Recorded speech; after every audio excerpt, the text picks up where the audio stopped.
Herkese merhaba. Karşımda Honor 6 100 Pro var ve bu cihazda ağ tercihlerini nasıl sıfırlayacağınızı sizinle paylaşmak istiyorum.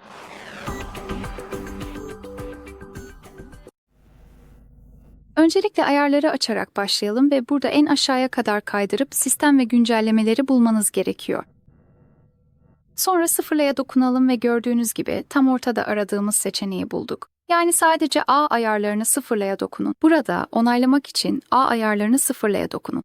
Wi-Fi, mobil veri ve Bluetooth'u sıfırlayacağız. Her şeyi ekran kilidimizde onaylamamız gerekiyor, bu yüzden sadece girin. Ve burada bu işlemin geri alınamayacağı bilgisini görüyoruz, bu yüzden buna dikkat edin ve hazırsanız ağ ayarlarını sıfırlaya dokunun. Ve gördüğünüz gibi ağ tercihlerini başarıyla sıfırladık. Evet, hepsi bu kadar. İzlediğiniz için çok teşekkür ederim. Lütfen abone ol butonuna basın ve beğeni bırakın.